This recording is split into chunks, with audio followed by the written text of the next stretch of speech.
Сегодня я расскажу вам о моем непростом путешествии в Россию. Сейчас у нас 2022 год, август месяц, и только позавчера я вернулась из России 12 августа, а улетела в Россию 22 июня. До конца не была уверена, что попаду в Россию, конечно же, санкции, визы. Еще более усложняло ситуацию то, что у меня украинский паспорт. И лететь из Европы в Россию сейчас очень-очень непросто.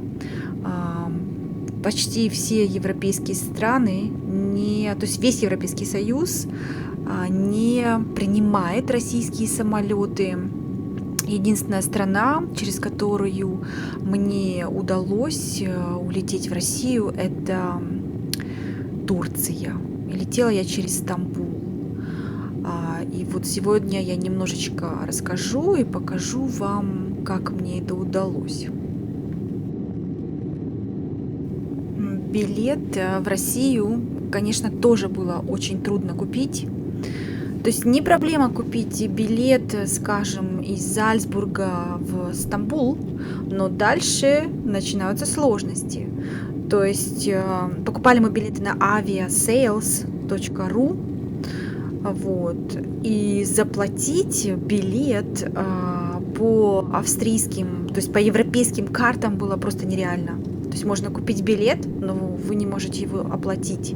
То есть если у вас нету знакомых, у вас нету родных в России, то в принципе вы не можете даже улететь. Это же ужас и кошмар. То есть мы сделали это через моего брата. Мы вдвоем одновременно сидели в WhatsApp и ужасно взволнованные, кричали друг другу: да, я уже купила билет, тебе говори мне быстро номер своей карточки, то есть вписываешь номер карточки, потом ему приходит на телефон уведомление, и он мне говорит какой-то специальный код и так далее. То есть вот только так мы смогли обойти санкции и купить билеты. 22 июня 2022 года. И я начинаю мое путешествие в Россию из Австрии. Я думаю, это будет непростое путешествие, потому что я лечу в Крым. Оставайтесь со мной, посмотрим, что сегодня произойдет.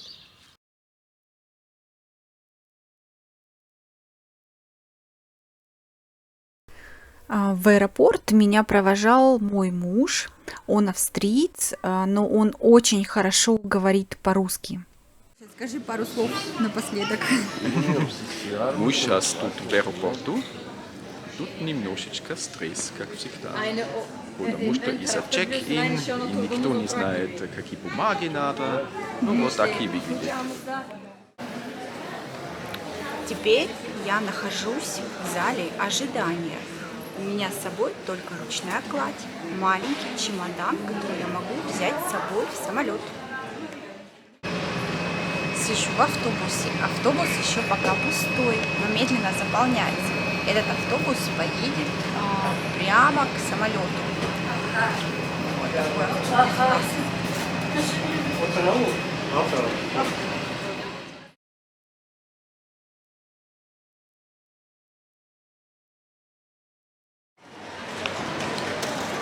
Вот я и в Стамбуле.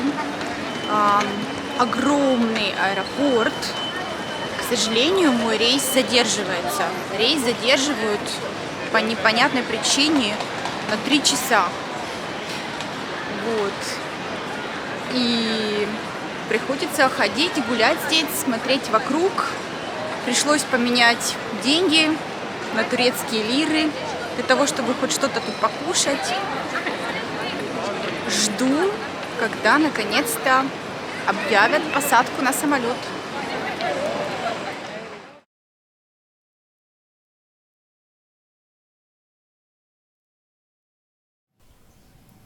Аэропорты на юге России были закрыты, И поэтому мне пришлось лететь из Стамбула в Минеральные воды.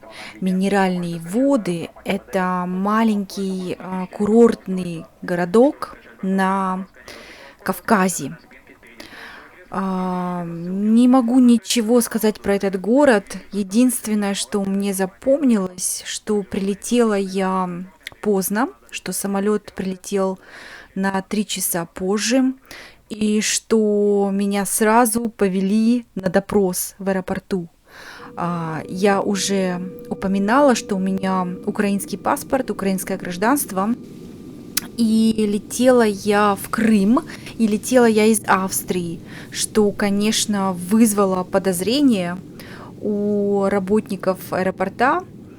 Мне задавали вопросы, меня спрашивали, кто я, кем я работаю, почему я лечу в Россию, кем работает мой муж, кем работают мои родители в Крыму, какое у них гражданство, сколько я буду оставаться в России. В принципе, ничего страшного, но такой допрос длился свои полчаса. Вышла я уже в темноте и стала искать свой автобус. То есть дальше из Минеральных вод я ехала в Крым, в Ялту уже на автобусе.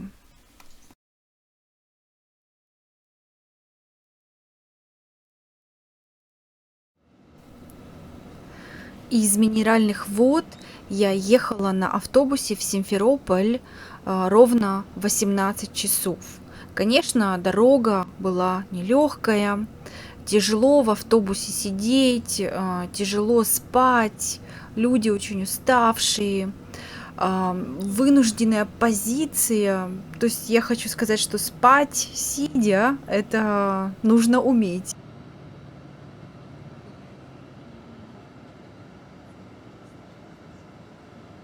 Я, кстати, очень радовалась, когда мы проезжали большой город Краснодар на юге России. Я радовалась, потому что я знала, что я уже почти дома, уже почти в Крыму, потому что Краснодар — это уже юг, и Крым уже недалеко.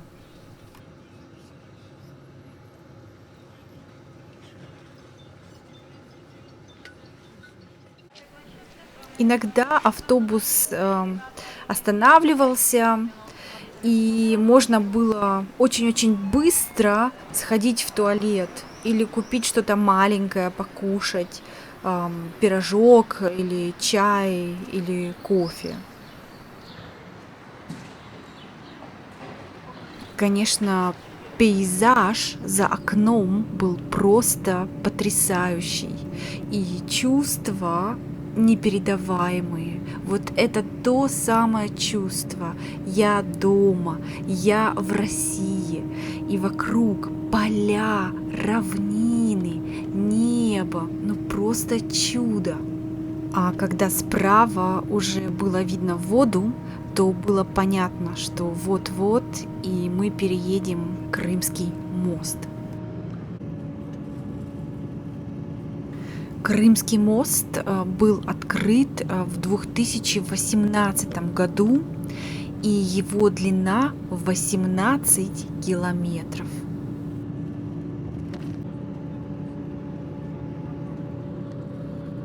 Если честно, я радовалась, что погода была плохая, когда я ехала на автобусе. Просто я очень боялась ехать на жаре. Вот. А так как было пасмурно, то в автобусе было не жарко и довольно-таки комфортно ехать. Когда мы проезжали по Крымскому мосту, у людей, конечно, у всех сразу как-то появилось хорошее настроение, они все приободрились, некоторые достали мобильные телефоны и стали снимать мост на видео. Ехать по мосту было немного странно. Вот у меня лично было такое чувство, что я нахожусь в каком-то фильме, на съемках фильма о войне, потому что видно было военную технику, видно было военных, и вот казалось это все какой-то нереальностью. И вот здесь на видео видно уже землю вдалеке. Вот это было, конечно, очень приятно увидеть землю и понять, что там уже Крым, что сейчас, через несколько часов я буду дома. Автобус доехал до столицы Крыма, до города Симферополь, а оттуда уже на такси где-то 1,5 часа я ехала в мой родной город, город Ялту.